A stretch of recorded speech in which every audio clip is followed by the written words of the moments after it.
Halo semuanya, balik lagi di Nanotech Indo bersama gue Giar. Di video kali ini gue mau ngebahas headset gaming entry level lagi nih. Setelah sebelumnya ngebahas Alcatros Neox HP 500 RGB, kali ini gue mau ngebahas Armageddon Nook 7 atau Nook 7. Alcatros dan Armageddon ini sih setahu gue masih saudaraan gitu ya. Jadi mereka emang nawarin banyak peripheral itu di harga-harga terjangkau, tapi dengan kualitas yang nggak asal-asalan juga. Oh iya, sebelum lanjut, gue mau ngasih tau ke kalian kalau channel ini ngebahas tech, review, gadget, dan segala bentuk konten yang berkaitan dengan teknologi. Jadi kalau kalian tertarik, jangan lupa buat subscribe dan aktifin juga lonceng notifikasinya, supaya kalian dapat notifikasi kalau misalnya channel ini ada video baru. Armageddon Nook 7 ini dibanderol dengan harga sekitar 230 ribuan, dan itu pun udah include sama USB OTG-nya buat colok headset ini ke HP. Karena ya ini adalah headset dengan 7.1 surround sound. Otomatis interface dari headset ini adalah port USB.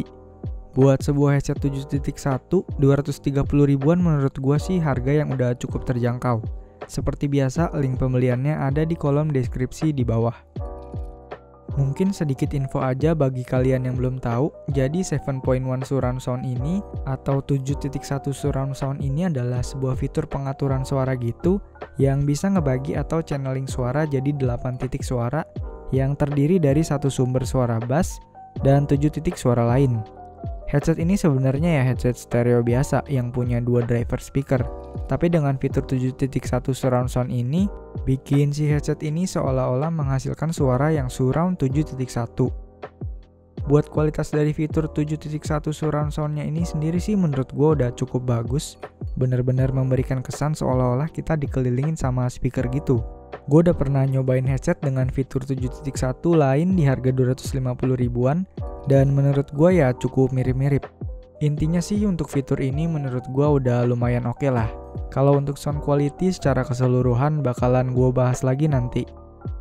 Untuk packagingnya sendiri cukup standar aja. Di bagian depan kiri ada gambar si headsetnya, dan di kanan itu pakai model plastik bening gitu. Jadi kita bakalan bisa lihat unit headset dari luar boxnya.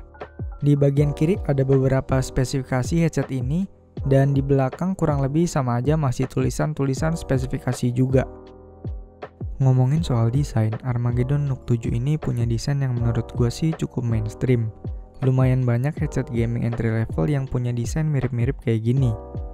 Terus headset ini punya driver 50mm dengan modelnya itu bulat, bukan yang lonjong. Ketika dipakai di kuping itu, khususnya kuping gua bakalan nutupin seluruh area kuping gua, which is nice buat gua. Di bagian bodi samping headset berwarna hitam dengan finishing glossy yang agak-agak kelihatan kurang premium. Kalau finishingnya pakai matte atau doff gitu mungkin akan lebih bagus sih menurut gua. Terus di sebelah kiri bagian belakang ada sebuah dial volume. Selanjutnya di bodi luar ada desain dari si Armageddon-nya yang dibuat bisa tembusin LED gitu. Terus di bagian dalamnya ada LED LED RGB. Jadi ketika LED LED RGB-nya nyala ini bakalan nembus keluar dan bisa kita lihat. Untuk LED RGB-nya ini nggak bisa dimatiin ataupun di custom warnanya. Wajar aja sih buat headset gaming seharga ini. Oh iya, untuk jenis desain bodi luarnya ini dia ada dua. Pertama desain iron sight kayak unit yang gua review ini, dan kedua itu namanya Kevlar. Kalau boleh milih sih gue prefer untuk yang Kevlar karena kelihatannya lebih kalem aja gitu desainnya. Buat headband dia pakai yang modelnya kayak gini. Gue sih kurang tahu juga model kayak gini namanya apa. Jadi buat di bagian atasnya itu pakai plat besi kayak gini dan di cover lagi sama bantalan yang cukup empuk. Jadi walaupun atasnya ini plat besi bakalan gak kerasa sakit di kepala. Untuk earpadnya sendiri punya material kulit sintetis yang cukup tebal, jadi lumayan empuk. Ya bisa dibilang kerasa cukup premium lah. Kekedapan suaranya juga oke. Kalau kita set volume di atas 50% itu biasanya sih udah gak bakalan kedengeran lagi suara-suara dari luar. Tapi ya kekurangan earpad kulit sintetis gini kalau dipakai lama-lama itu bakalan lebih cepat panas di kuping dibandingin sama yang bahannya kayak dari pabrik gitu. Walaupun headset ini kelihatannya lumayan gede, tapi buat bobotnya sendiri itu ada di sekitaran 263 gram, nggak sampai 300 gram.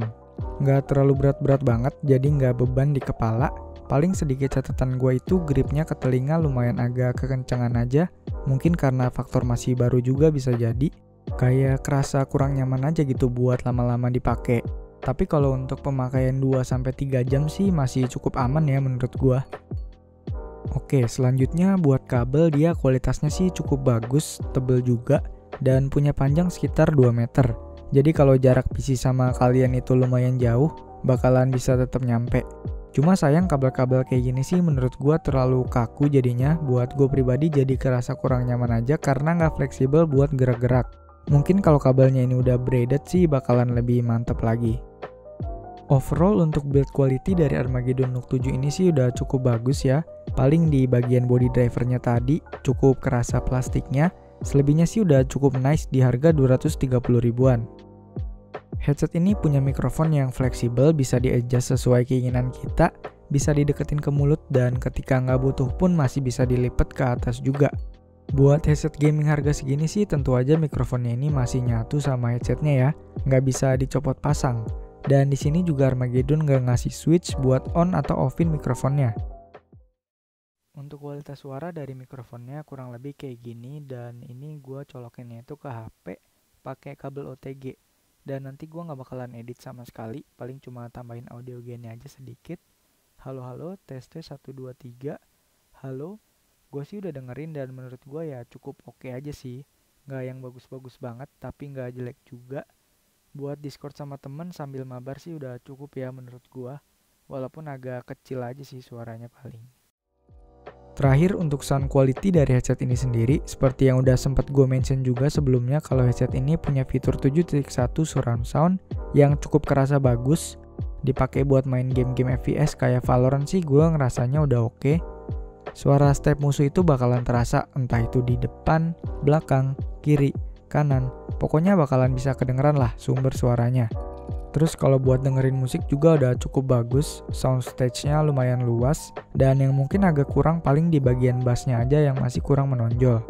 Untuk nyamannya sih gue dengerin di volume sekitar 50-60% dengan catatan yang dial volume di headset gue fullin. Lebih dari itu menurut gue terlalu kenceng dan suaranya jadi cenderung agak pecah. Oke, mungkin segitu dulu aja buat video kali ini. Terima kasih buat kalian yang udah nonton. Jangan lupa like dan subscribe kalau suka sama videonya. Dislike kalau nggak suka. Tinggalin komentar kalau ada saran, pertanyaan, atau apapun. Dan sampai ketemu di video selanjutnya.